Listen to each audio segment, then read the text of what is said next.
So hello guys, welcome back to my YouTube channel Shweta curiosity by Shweta Mishra.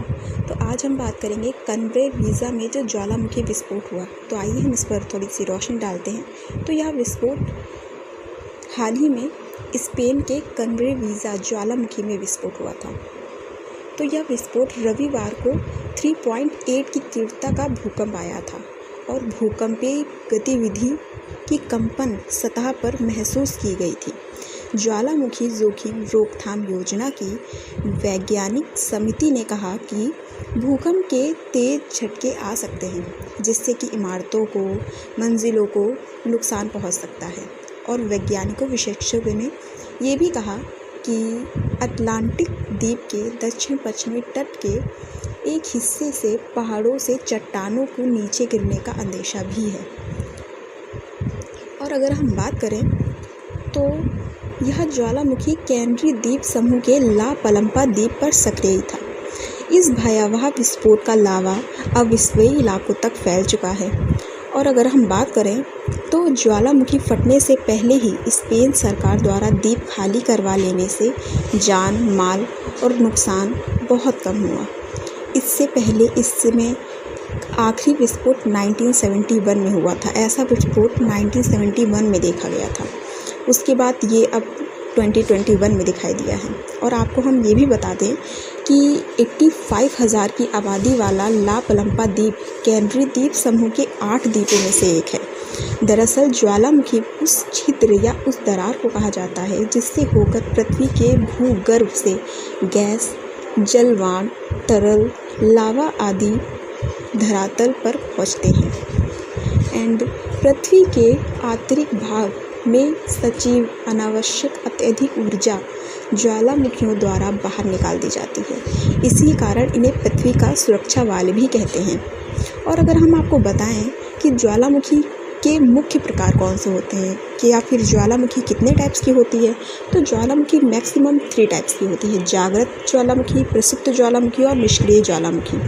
और अगर हम जागृत ज्वालामुखी की शॉर्ट फॉर्म में बात करें तो जागृत ज्वालामुखी ऐसा ज्वालामुखी है जिनमें सदैव उद्गार होता रहता है और इसको कई लोग भारत का बैरन ज्वालामुखी भी बुलाते हैं। और अगर हम इसकी डिटेल की बात करें तो इसको सक्रिय या जागृत ज्वालामुखी भी बुलाते हैं।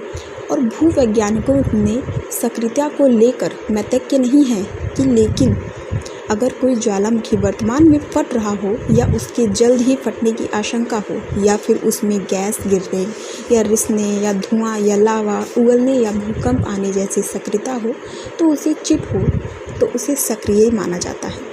तो इसी तरह से हम अपने दूसरे ज्वालामुखी की बात करें तो दूसरा ज्वालामुखी है हमारा प्रसुप्त ज्वालामुखी। अगर इसकी हम शॉर्ट फॉर्म में बात करते हैं तो प्रसुप्त ज्वालामुखी वे है जो लंबे समय तक शांत रहने के बाद अचानक फट पड़ते हैं और इसको बहुत से लोग भारत का नारकोंडम ज्वालामुखी भी कहते हैं। और अगर हम इसकी डिटेल में बात करें तो इसको प्रसुप्त या सुप्त ज्वालामुखी भी बोला जाता है।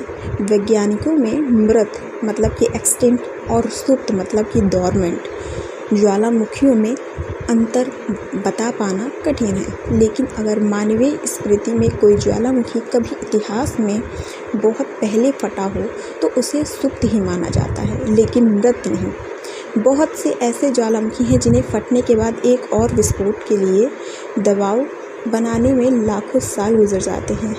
उन्हें या दौरान सुप्त माना जाता है। मसलन तौबा ज्वालामुखी जिसके विस्फोट से आज तक 70,000 वर्ष तक नहीं हुए थे।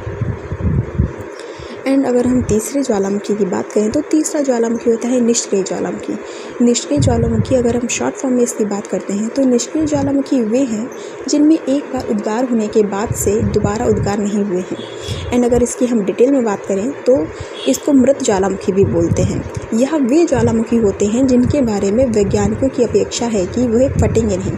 इनके बारे में यह अनुमान भी लगाया जाता है कि अंदर लावा व मैग्मा ख़त्म हो चुका है और अब इनमें उगलने की गर्मी व सामग्री बिल्कुल नहीं बची है।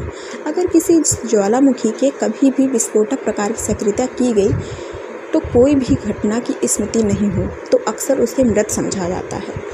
तो अगर हम आपको बता दें कि स्पेन में जो ज्वालामुखी विस्फोट हुआ था तो उसका विस्फोट का जो धुआं था वो काला और सफ़ेद रंग का हुआ था और ये बहुत तीव्रता से आया था। तो इस प्रकार से ज्वालामुखी कैंट्रेल झील का निर्माण करते हैं एंड बुलदाना झील भी महाराष्ट्र है। तो ऐसी ही और दिलकश और इंटरेस्टिंग वीडियो के लिए आप मेरे चैनल को सब्सक्राइब कीजिए and press the bell icon and ज़्यादा से ज़्यादा शेयर कीजिए, लाइक कीजिए एंड ऑफ कोर्स आप कमेंट में मुझे ज़रूर बताइएगा कि आपको मेरी वीडियो कैसी लगी। और thank you so much guys.